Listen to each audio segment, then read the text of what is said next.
got Mr. Rajeev Chandrasekhar, who's joining in on the phone line.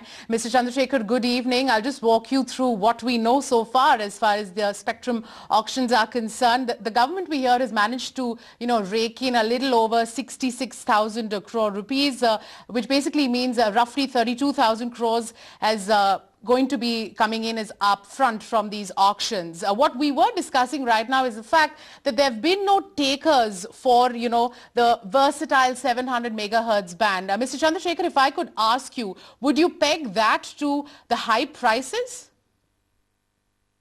I frankly don't want to sound very ignorant, but I haven't tracked this auction in the level of detail that obviously your other panelists have.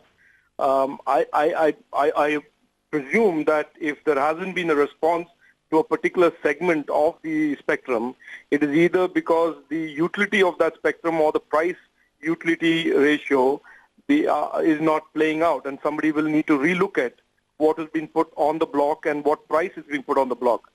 So I can only say that, and I will leave it at that. Okay, so should we then presume that, it only seems logical that since operators did not show interest in buying that 700 megahertz band, and we clearly heard Mr. Matthews, who represents the COAI, say that they do believe that the government will have a rethink. Do you suspect that it's only logical that we will maybe see the government, reduce or lower rates? Yeah, I mean, that seems logical, that when an asset is put out there for an auction and it does not receive any bids basis the reserve price, you either take the asset off the block and repackage it and auction it at a later stage, or reset the reserve price. That is from a point of view of common sense. But I think the broader issue is the 700 megahertz band and its utilization in today's world of more and more IP networks, and the whole, the transition of the circuit switch cellular legacy networks to what is obviously going to be more and more IP-based networks. What does 700 megahertz spectrum do in that context? And I think that is what the government needs to examine, and then look at maybe reviewing the reserve price and how it's offered out into the market. Right. Mr. Chandrasekhar, this is Gauri Dwivedi on the phone line. I just wanted to ask one thing, and that is with respect to the fact you did mention about pricing as one thing that needs to be revisited. My other question to you is that there has been the government was really hoping to garner a lot more money from these auctions than what it has till now. In your assessment, do you think, from government's proceeds point of view, the target, which was 56,000 crore rupees, the upfront payment that comes in is 31,000 crore rupees, it has fallen short by a huge margin? No, it's a bit difficult to be, it's easy to be hindsight and say this could have been done differently and the proceeds would have been different and the results would have been different.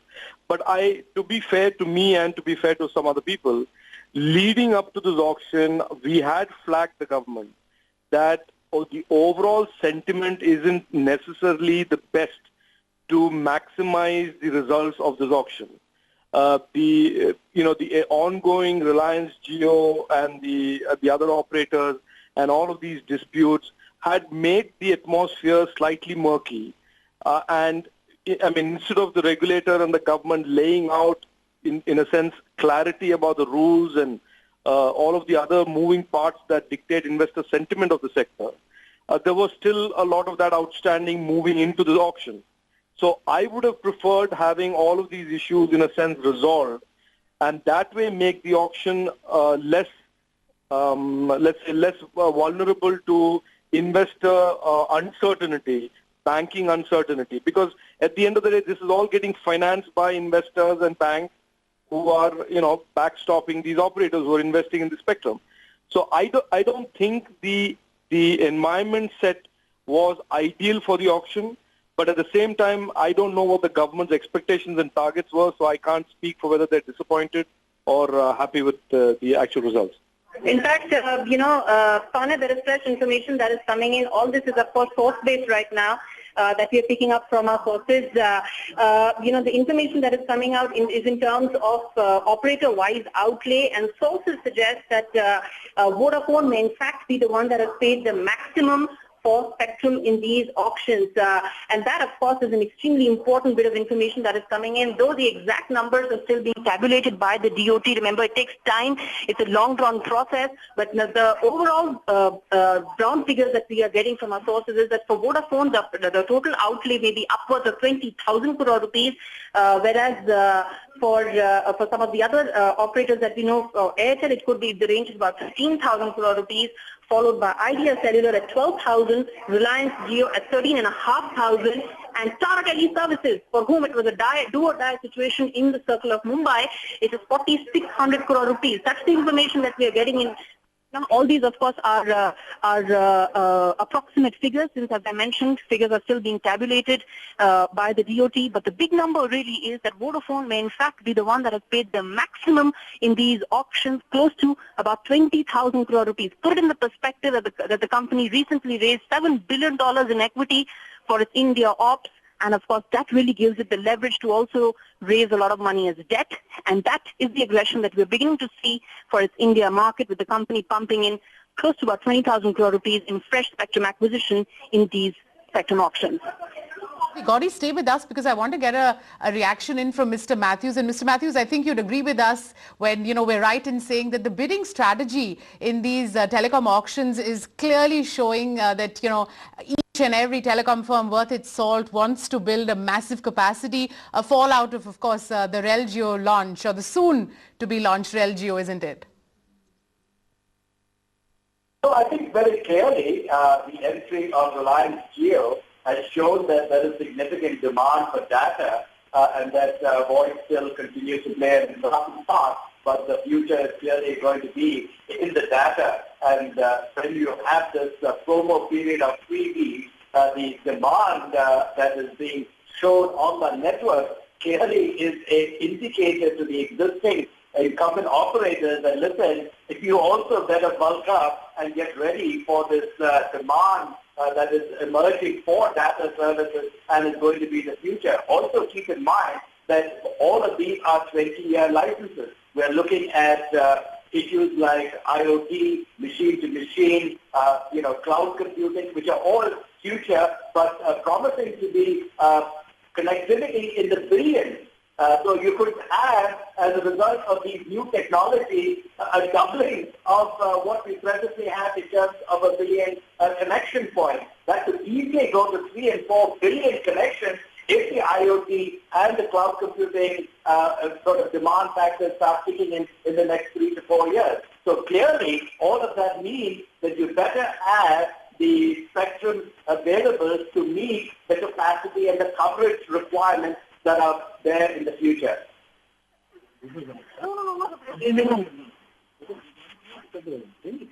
I'll explain it to you.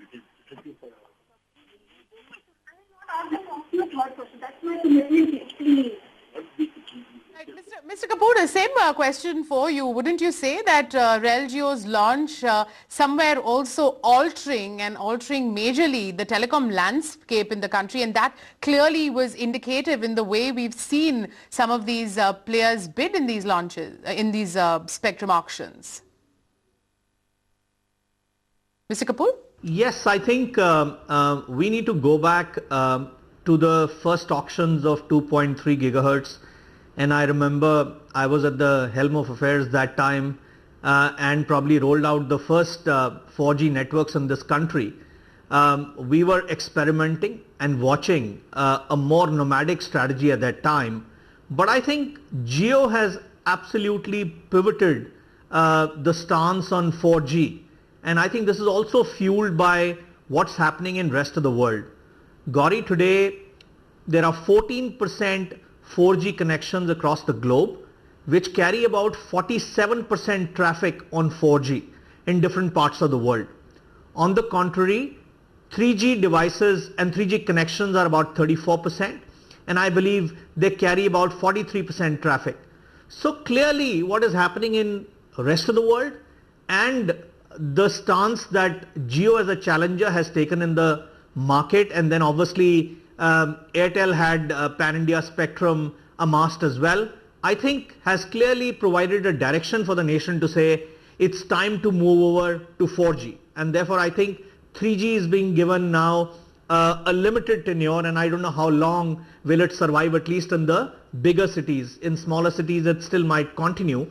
My own take is that even 2.1 gigahertz and 900 spectrum, other than a single carrier, anything excess of a single carrier will actually be refarmed in the next year or so towards 4G. So we are a nation which, like China, is going to start moving towards 4G fairly rampantly now, given that all eyes are on the spectrum and on the delivery of better consumer experience on 4G going forward.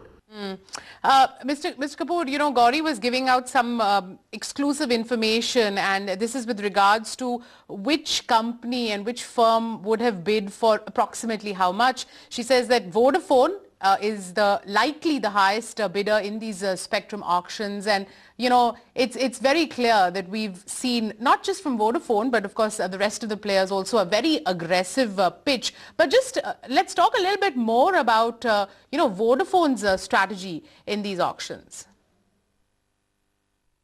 Look, it is probably not right to see an operator in light of only these auctions. I think you should see the total spectrum that is available with all operators and what they have been doing over the past few auctions. And I think Voda is basically trying to catch up on the backlog and void that got created on their data positioning over the last couple of auctions. I think both Idea and Voda are trying to make good the opportunities that they lost relatively to operators like Airtel in the marketplace. So I think they're trying to do that. And I'm not surprised. Everybody expected Voda and Idea to be the major bidders and all eyes were on them.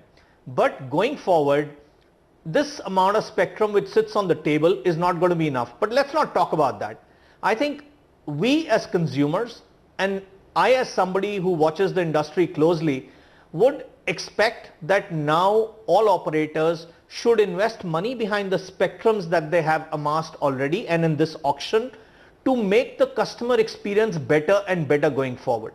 Also bring in the play very strong backhauls and in-building coverage, because 80% of data gets consumed indoors. Right now even handheld devices have been put to use for outdoor usage, but now handheld devices will be put to use for in-building usage because of data and how it gets consumed. So I would be very happy if now operators find monies and investments behind improving that customer experience and making this spectrum work, because this is not about amassing more capacities, it is about also improving customer experience. And with technologies like carrier aggregation, etc., their cost becomes better. But I'm afraid the investments around that area are still not where they should be. In fact, the fresh information that we're getting right now is that, as I was mentioning, figures may be up and down a little bit as tabulation continues, but the bigger story and the larger trends that are emerging is all of 2300 has in fact been sold in these auctions. A large part of 2500 megahertz has been sold. We have talked, of course, a lot about the fact that industry has rejected 700, and that continues to be the situation. 700 has been absolutely untouched. No bid, no company has touched it. But beyond that, the larger story really is the 2500 megahertz has found a lot of takers. We at ET Now have been talking about this for the last couple of days, how Vodafone has in fact been actively and aggressively bidding for several crucial circles, in fact 8 to 10 circles in 2500 megahertz, and this is what the final story emerges. Almost entire 2300 megahertz spectrum sold, a large quantity in 2100 sold, and a large amount in 2500 megahertz sold. And now let me just, Mr. Matthews continues to be with us on the phone line. Mr. Matthews, my question to you really is that, we have talked at length about the fact that 700 is a story that is over as of now. But the larger story emerges is that the companies will continue to look at increasing their 4G footprint, which is why, so much of 2500 has found takers. Would you agree? Yes, Gauri, first of all, just to give a relative picture, if you look at the spectrum holding span India for Reliance Jio and Airtel, they both have upwards of 600 megahertz of spectrum. you go to the next tier, which is Voda and Idea, and they are on average about 250 megahertz apiece pan-India. So you can see the gap right there between the top tier, Airtel, Reliance, Jio, and then the next tier, which is the Idea Vodafone. And that gap, if you're going to be competitive and assuming a 25% market share in the long term between the 4 to 5 incumbents, you're going to see that the gap is going to have to be filled up. So I think no surprise that you're seeing much more of active bidding from the Vodafones and the Ideas of the world in order to close that gap, stay competitive with the leading folks presently in the 4G space. All right, Mr. Matthews. In fact, all three of you gentlemen, Mr. Rajan Matthews, Rajeev Chandrasekhar and Mr. Sanjay Kapoor, thank you so much for taking time out for us. The big story of the hour, day 5, when you've seen the telecom auctions, and it's been at least really a tepid auction for the government managing to rake in a little over 66,000 crore rupees. As Gauri was saying, no takers for that very luscious 700 megahertz band. We'll of course keep bringing you updates as and when they happen, but the big breaking story right here on ET Now is the tepid end to the much touted telecom auctions. Let's slip into a short break, but don't go anywhere. The action continues right after this quick commercial break. We'll get you an exclusive with the Sun Life CEO, Dean Corner. He's a big believer in India's economic story. In an exclusive chat with ET Now, he says his company is